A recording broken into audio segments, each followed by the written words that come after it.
Voy a hacer una pequeña intervención, puesto que nos estamos pasando de tiempo y no...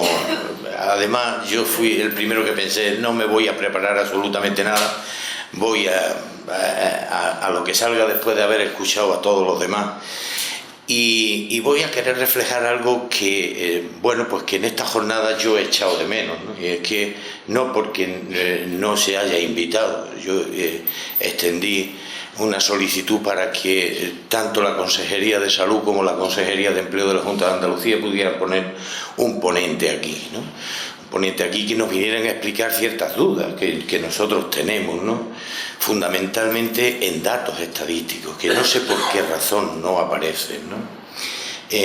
Yo aquí tengo unos datos que son los datos que están hechos por el CEPROS, que es el Centro de Enfermedades Profesionales a nivel nacional, que viene publicando mes a mes. El CEPROS se constituyó en el año 2007 y da todos los meses, da las cifras, el incremento de personas afectadas en las diferentes categorías. Yo tengo solo y exclusivamente aquí apartado el sílice, ¿no? Las personas afectadas por el sílice. Aquí yo voy a poner un ejemplo muy claro. Estamos en Córdoba y vamos a poner el ejemplo de Córdoba. El ejemplo de Córdoba, hasta el año 2013 no se detectan los dos primeros casos de silicosis, según el CEPROS. Pero es que al 31 de diciembre de 2021 da como cifras 39 personas. No voy a ser yo quien lo diga. Blanca, neumólogo del Hospital de Montilla. ¿Cuántos casos hay allí en Montilla diagnosticados? Pues ya estaremos con los 80, gramos. Entonces, Blanca nos está diciendo 80, por si alguien no lo ha oído. ¿Dónde están?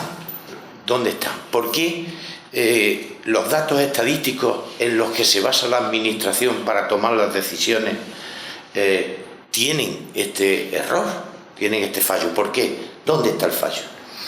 Cuando hemos tenido diferentes jornadas he preguntado a los ponentes, miembros casi todos ellos del CEPROS, o que hacen los datos estadísticos del CEPROS, y vienen a decir que es porque no les llegan casos, no se les comunican casos.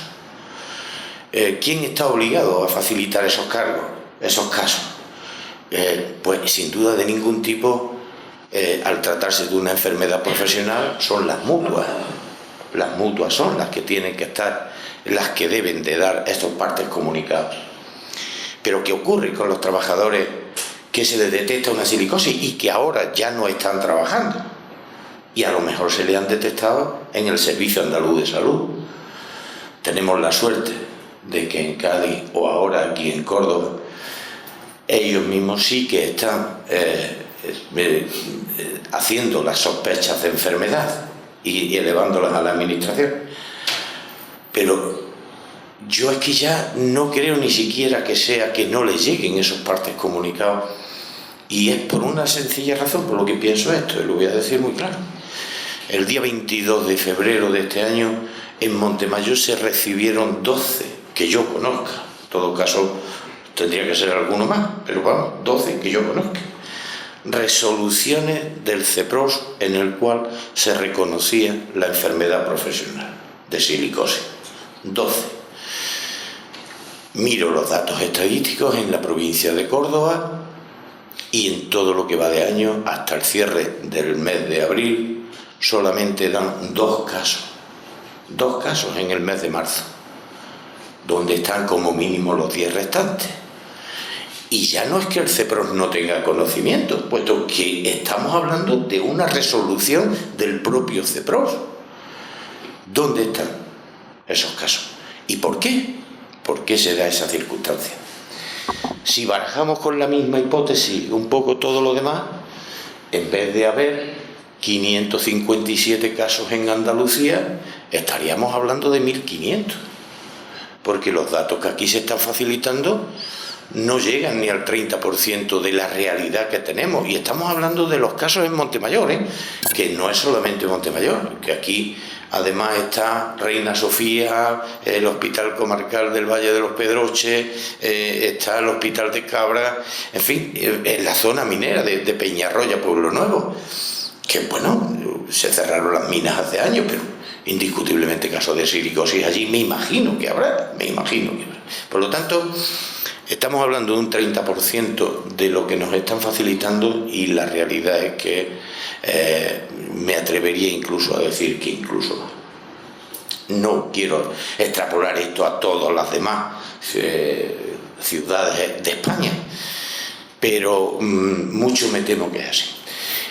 ¿Por qué en Cádiz se detectan rápidamente y además vemos que en el año ya 2010, 2011 llega la cifra grande y luego pierde poder en Cádiz? Porque allí se hace un cribado por unos profesionales, unos grandes profesionales que se toman esto en serio, y hacen un cribado y aparecen todos los casos. Aquí no se está haciendo nada de eso. En el resto de Andalucía no se está haciendo nada de eso. Aquí en el resto de Andalucía somos nosotros, cada uno de los trabajadores que ha estado ahí, el que llega un momento en que dice, joder, que mi compañero este tiene, pues voy a ir a que me hagan las pruebas a mí, a ver si las tengo también. Tiene que salir de iniciativa propia. Claro, indiscutiblemente aquí se da la circunstancia totalmente distinta en el resto de Andalucía. Mientras que en el resto de Andalucía, en los años 15-16 decrece un poco, a partir de empezamos a crecer mensualmente. Estamos ya en que en 2020 el CEPROS da 78 y en el 2021 da 73. En el 2019, ¿por qué baja un poco? Pues porque, y no es que baje con referente al 18, sino porque ahí ya empezamos con el tema del COVID, el tema de la pandemia, y entonces indiscutiblemente se hacen menos. Pero la realidad del caso es que mientras que en Cádiz tenían la cifra de los 130 y tantos localizados ya en la década en los 18, 20, en Almería, es ahora donde se están empezando a hacer evolución, porque la gente está empezando a ir de motu propio, o bien a Oviedo, o bien a distintos sitios. Muchos de ellos van a empresas privadas a que les hagan las pruebas y les diagnostiquen la enfermedad. ¿Esto qué significa? Pues para mí es muy claro, ¿no? Yo siempre digo lo mismo, si queremos afrontar una realidad tenemos que partir del conocimiento real de la misma, ¿no? Porque si no, y sobre todo en datos estadísticos como estos, ten en cuenta que aquí estos datos son los que baraja la administración como datos fidedignos, no existen otros. No vale que Blanca le diga al consejero de la Junta que tiene diagnosticado 80 personas, no, el consejero va a decir que hay 39 en Córdoba. ¿Por qué? Bueno, pues porque es lo que dice las cifras oficiales y no se van a salir de ahí, porque me ha pasado. Si no conocemos el problema, difícilmente le vamos a buscar soluciones. Y yo digo lo que dice Mari Carmen, aquí no hay culpables, no somos culpables nadie y somos culpables todos. Desde un fabricante que no nos indica que su producto es infinitamente peligroso, y no pueden decir que no lo sabían. Oye, yo no quiero remontarme a épocas anteriores, porque todos sabemos que la sílice cristalina produce la enfermedad. Ya en época de los romanos se conocía, pero bueno, en el tema del contacto, en el tema de los aglomerados de cuarzo, cuando Constantino empieza a fabricar, ya había unos problemas serios en Israel, que es de donde él un poco tiene la idea, surge la idea de hacer este producto. Lo que pasa es que modifica y en vez de hacerlo en bloque lo hace en tabla, pero ya se sabía. Esto es un tema que la sílice respirable produce silicosis, es más antiguo que rezar el rosario. Entonces la realidad es que se conocía, pero no se advierte, y tiene eso ha producido o nos ha llevado hasta donde estamos, ¿no? Pero es que además de eso, las marmolerías en su gran conjunto, y donde está surgiendo el gran problema, son pequeñas empresas, muy pequeñas, ínfimas. Muchas veces son simplemente autónomos, con el familiar, con el primo, con el hijo, los que están trabajando, y ahí es muy difícil incidir. Es más, hoy para tener un poco de incidencia en las empresas y qué tal, pues deberían de ser empresas como mínimo donde hubiese pues un comité de empresa, unos sindicatos que puedan manejar y tal. En estas pequeñas marmolerías pues la verdad es que no hay nada de eso y es muy difícil incidir por parte de incluso de la propia administración, las empresas digo la inspección de trabajo, etcétera, ¿no? Yo siempre digo muchas veces que claro, es muy difícil porque hoy viene a Montemayor un inspector de trabajo a las 9 de la mañana y a las 9:05 muchas de las empresas ya no están cerradas o están viajando. ¿Por qué? Bueno, pues porque tienen miedo, en parte también porque tienen miedo, porque cuando ha llegado un inspector de trabajo siempre ha venido dando palos en vez de venir a ayudar, etcétera. Y entonces el propio empresario tiene miedo y cierra la puerta y se esconde.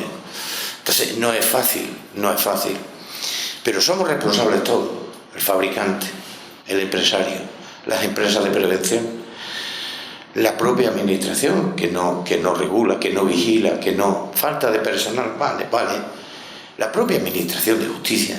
No hay derecho a que tengamos que esperar 1 año y pico a que resuelva una incapacidad el Instituto Nacional de la Seguridad Social, que te dé una resolución negativa, que tengas que recurrir, que tengas que meterte en vía jurídica con ellos y luego... Cuando estás en vía jurídica, viene el CEPRON, viene el instituto y te aprueba esa resolución que antes te había denegado, con el gasto de tener que haber tenido que recurrir al abogado, etcétera, para luego retirar la demanda porque ya han resuelto. Es un sinvivir. Y mientras tanto, pues, bueno, luchamos con lo que podemos. Ahora, para el colmo de males, nos encontramos como lo que tú bien decías, ¿no?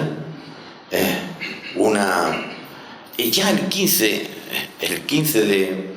de octubre del año 2020 me encontré al consejero en Pozo Blanco, estaba haciéndose la fotografía, ampliando el hospital comarcal de allí, y lo abordé cuando terminó el acto para preguntarle cuándo nos iba a recibir, porque era una petición que le teníamos hecha 2 años antes.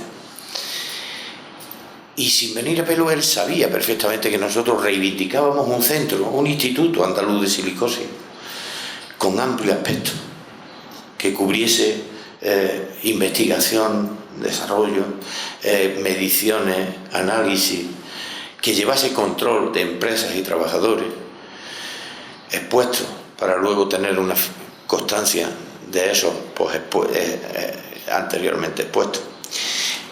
Y me dijo él, el lunes, estate atento a la prensa porque va a aparecer algo del centro, puesto que mi director general y yo vamos a consentirnos a cerrar un acuerdo.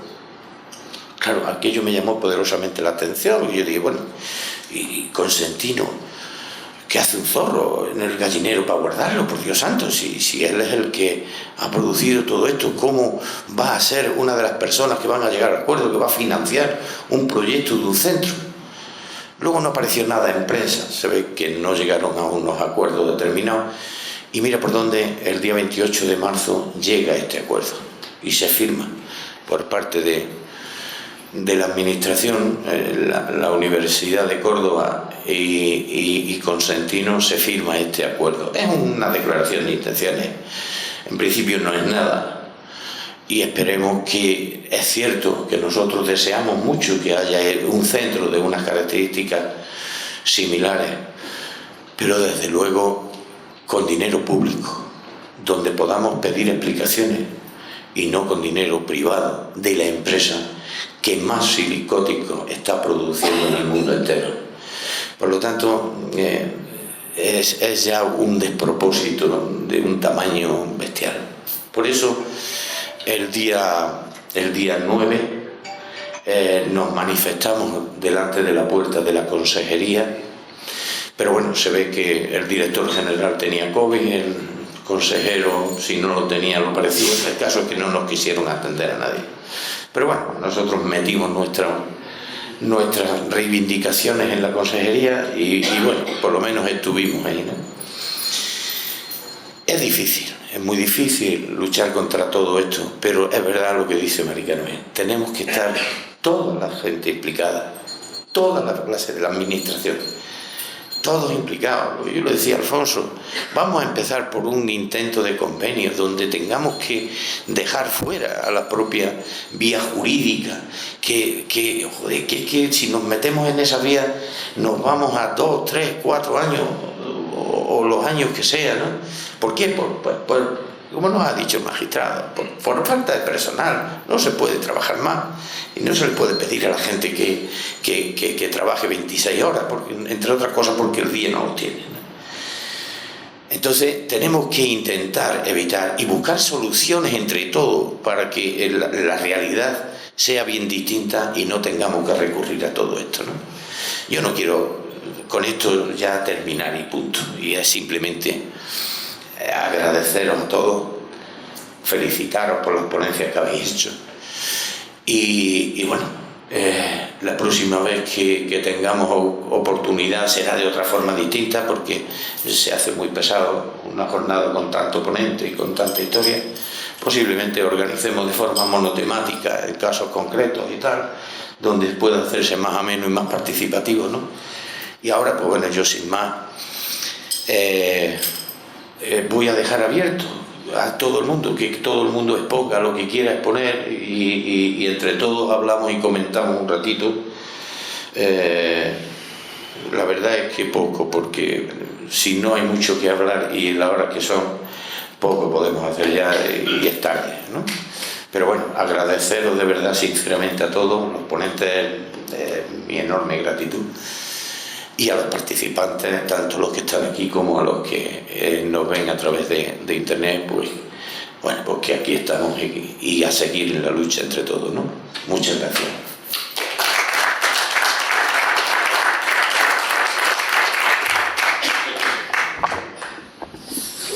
Sí. Yo voy a aprovechar, ¿me acerco? Sí, venga, está en tu casa. Voy a aprovechar porque me tengo que marchar, porque también tengo familia y me dice que el viernes por la tarde que qué pasa. Yo quería marcharme dando un mensaje muy positivo. Me ha encantado tu forma de hablar y de exponer. Entiendo vuestra situación, los que estáis afectados, pero no estamos ante un Estado fallido. España funciona. El problema es que el paciente le cuesta mucho ser paciente. ¿Por qué? Porque el paciente quiere la respuesta para allá y eso es imposible. Los recursos son limitados en la administración. Se ha hablado de malos profesionales en la mutua, lo sabrá, como en todos los sectores, pero también hay grandísimos profesionales. Se ha hablado de malos profesionales en la administración, lo sabrá, claro que sí, pero también hay magníficos profesionales. No voy a hablar de los médicos, ¿no?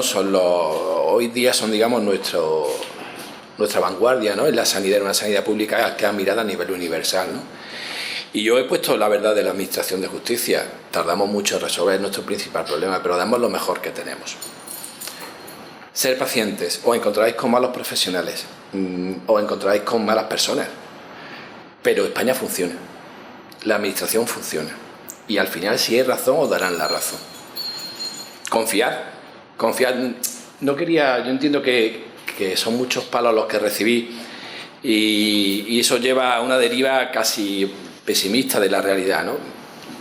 Me iba con mal sabor de boca si os quedaba eso, ¿no? De que todo es un complot contra vosotros. No es así. Estamos para ayudaros, estamos para resolver, para tomar decisiones, y ojalá que pudiéramos resolver vuestros problemas en unos minutos, pero no, es que vuestros problemas son difíciles de resolver, es que un diagnóstico es difícil de apreciar, es que decidir cuál es la indemnización de un trabajador que con 30 y pocos años ha perdido su capacidad de trabajo y tiene un problema de salud que puede ir a peor, es difícil, y todo necesita su tiempo, ¿no? No lo iba a decir, pero después de la intervención de Paco se lo iba a decir. Yo sé que Paco estuvo el viernes pasado en mi juzgado. Él sabe que yo, bueno, me imaginaba que él lo sabía. Además, mi hermano está estando allí. Y efectivamente. por un asunto que después se resolvió, Sí. que lo resolvisteis vosotros, yo no intervine. Yo me empeñé en que ese asunto se celebrara el viernes pasado, cuando todos, incluido la parte demandante, quería que se suspendiera. Porque yo sabía que ese asunto se podía arreglar. Yo no se lo había dicho a nadie, pero la experiencia de 20 y tantos años de ejercicio sabía que se podía arreglar. Y que sabía que ese era el momento para arreglarlo. Y que no se quería celebrar el juicio, y es humanamente entendible, porque todo el mundo, todos los abogados tenían la inseguridad de perder. Y preferían garantizar su posición procesal cuando ya todo estaba, entendedme, el pescado vendido. Lo mantuve a pesar de las presiones recibidas, presiones a través de papel, nadie me llamó por teléfono. Y el asunto se arregló. Si no se hubiera arreglado, hubiera sido un año más. ¿Y aquí imputamos esa responsabilidad de ese retraso? ¿También al juzgado? Ese asunto se tenía que resolver y yo sabía que se podía resolver, no soy adivino. La administración funciona, la seguridad social funciona. Os pido paciencia. Un tiempo que diráis que es un tiempo que no dispongo, lo entiendo, si es que es muy complicado. No sabéis la cantidad de compañeros en mi trabajo que tienen problemas de ansiedad derivados precisamente de todo esto, de que no somos capaces de atender las peticiones o los problemas que se nos plantean día a día, ¿no? Pero que esto funciona. Confiad, porque además, en la línea de tu exposición, esa confianza en el sistema os dará mejor vida, os dará mucha más tranquilidad, os dará una serenidad de ánimo que os permitirá afrontar vuestra enfermedad de otra forma. Alguien ha dicho lo de la familia. Si mi mujer me aguanta ahora, ya me aguanta siempre. Es que es así, que cuando una persona se viene abajo por una enfermedad, es que se destroza por dentro, se destroza por fuera y destroza todo el que tiene alrededor. Y cuanto más tranquilo, cuanto más confianza, y por eso vosotros las asociaciones tenéis que dar confianza. Oye, que esto está mal, pero lo que esté mal hecho lo vamos a recurrir, lo vamos a ganar. Pero que esto funciona, de verdad, ¿vale? Era un desahogo, entenderlo como un desahogo, porque no me quería ir con esa sensación de calamidad del Estado. Tenemos un gran país, yo soy de los que lo pienso, tenemos una gran comunidad autónoma, tenemos una gran función pública, un gran grupo de empleados y de administración, de empleados públicos. Bien, no son lo suficientes, de acuerdo, pero confiad, ¿vale? Perdóname y te dejo, por supuesto, la réplica. Yo ya me marcho, ¿vale? No. Muchas gracias, de verdad. Ahí te... Señor presidente.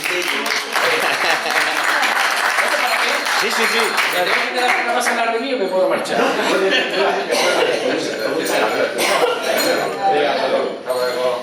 Bueno, yo aquí voy a romper un poco el hielo y voy a decir una cosa. Es bueno que Antonio se tenga aquí.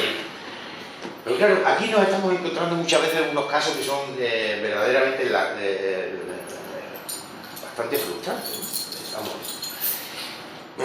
El tema de las incapacidades por silicosis viene reflejado en una ordenanza, en una orden del 15 de abril del año 69. Entonces no existía ni siquiera aglomerado de cuarto y por lo tanto mucho menos una silicosis de este tipo que muchas veces son aceleradas, la inmensa mayoría de las veces. Y eso no existía entonces. Desde entonces no se ha cambiado, no se ha regulado esta normativa y seguimos con esa misma ordenanza. Es denigrante que muchas veces, después de que un Instituto Nacional de la Seguridad Social conceda unas incapacidades, vengan las mutuas, que además lo pagan de forma proporcional, en la medida que cada uno ha estado trabajando en varias empresas, en varias mutuas, y entre el Instituto Nacional, porque es verdad, las mutuas son a partir de 2015 cuando tienen que afrontar, pero como esto es una enfermedad y esos trabajadores han estado trabajando con anterioridad y esa anterioridad es el IN el que tenía que hacer frente a esas incapacidades, pues por regla general estamos hablando de que el IN asume un 70% y las demás empresas de prevenciones, esas mutuas, tienen que asumir ese 30% restante. Y sin embargo, por ese 30% restante, las propias mutuas están recurriendo las resoluciones de incapacidad. ¿Por qué? ¿Por qué? Por no pagar. Y esas mismas mutuas son las que tienen que pasar los datos, las partes comunicadas. para elevar o disminuir, para intentar llegar a la realidad del problema. Es cierto, la Administración de Justicia, yo confío en ella completamente. Confío también en la propia Administración en líneas generales, pero es cierto que se deja un poco muchas cosas ahí en manos de una mutua que hipotéticamente no tienen que ganar dinero con el tema de su labor, porque es verdad que si lo que reciben está por encima de lo que gastan, eso lo deben de reinvertir en el Estado, en parte, pero claro, donde está la ley está la trampa. Yo pongo muchos gastos y voy a prever muchos beneficios, y con lo cual, pues bueno, cierro los ejercicios, somos más o menos. La realidad es que los mutuos están ganando dinero, y sin embargo están poniendo unos problemas. Hay un caso que es sangrante, que aquí hemos vivido en varias ocasiones, trabajadores con enfermedad, con silicosis diagnosticada, ir a la mutua a decirle, oiga, mire usted, que yo tengo silicosis y a mí denme la baja o despídanme, yo no puedo estar aquí en contacto con polvo de sílice.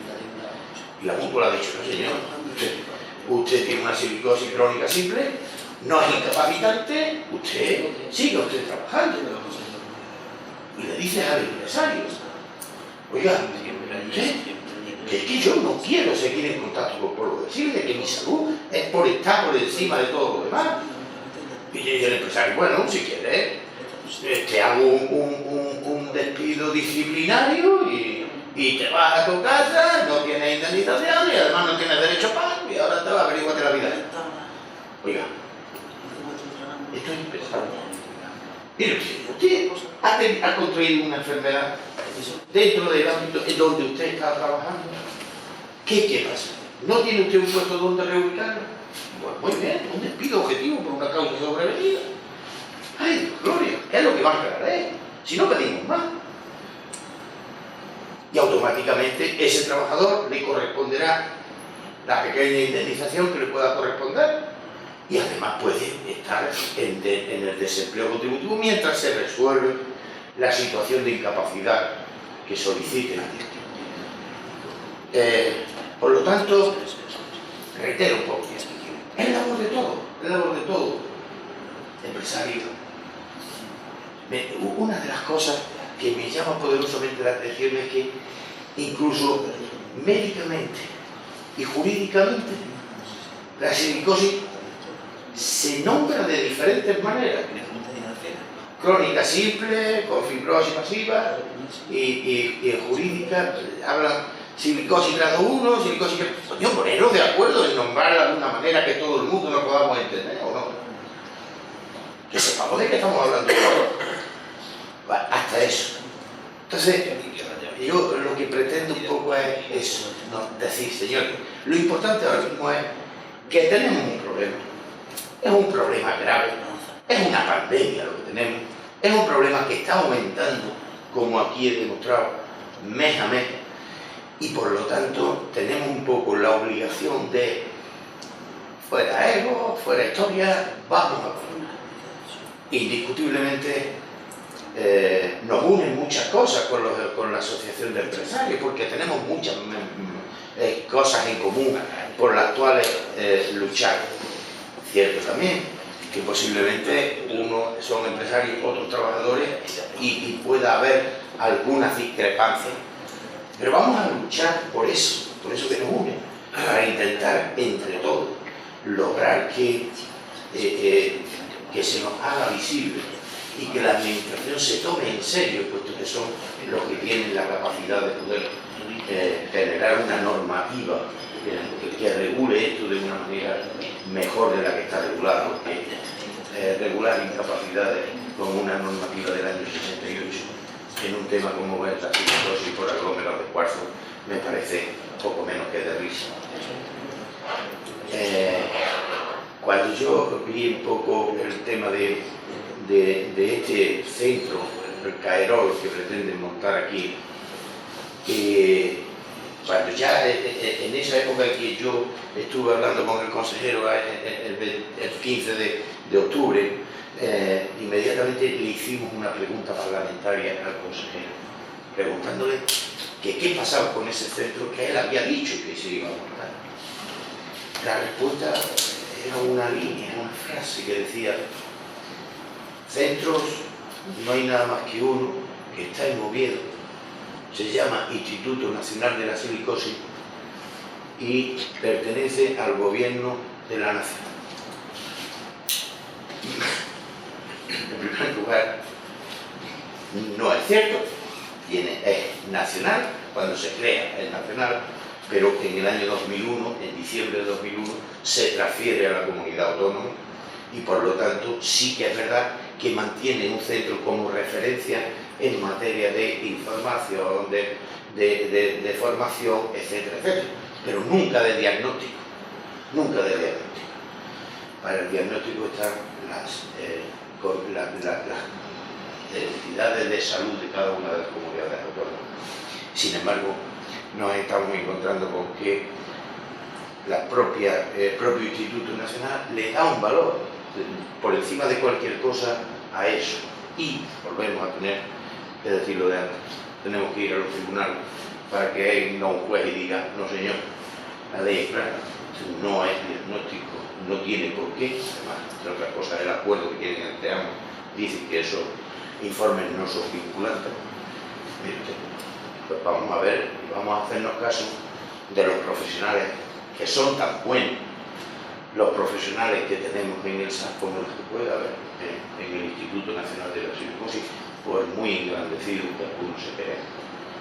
Por lo tanto, vamos a eso, ¿no? Vamos a intentar un poco un empuje entre todos, hacer visible la enfermedad. Vas por la calle y hablas de silicosis y lo primero que te pregunta el 80% de la gente es: ¿y esto qué coño es? ¿Qué es la silicosis? Y bueno, pues la verdad es que está poco visibilizada, ¿no? Entonces, yo creo que es tarea de todo. En primer lugar, que se reconozca, que se sepa, que se cuantifique y que se le den soluciones, porque si nos vemos, nos podrán dar soluciones. Si somos invisibles, indiscutiblemente vamos a seguir igual. Entonces, por mí, hablar vosotros, coño.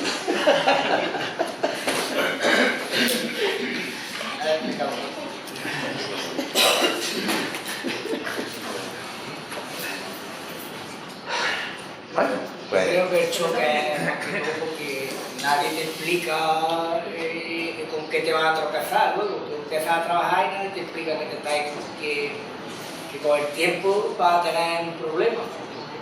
Entonces, lo que ha hablado este hombre, te encuentras luego con un choque psicológico, porque dices, ¿cómo que yo ya no funciono? ¿No?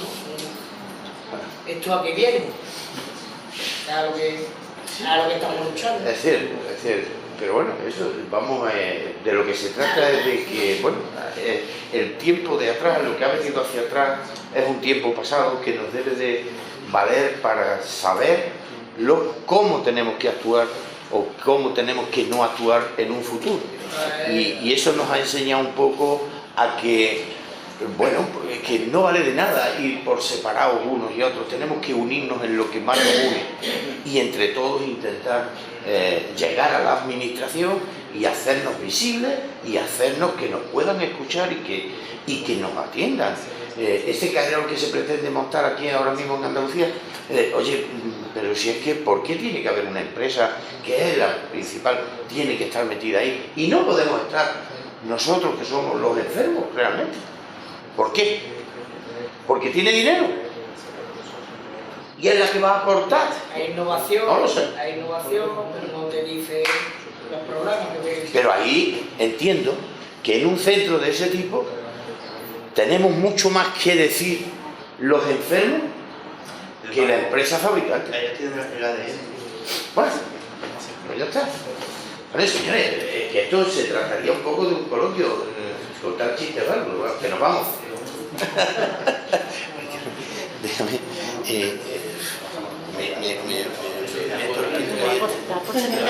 Sí, por mí.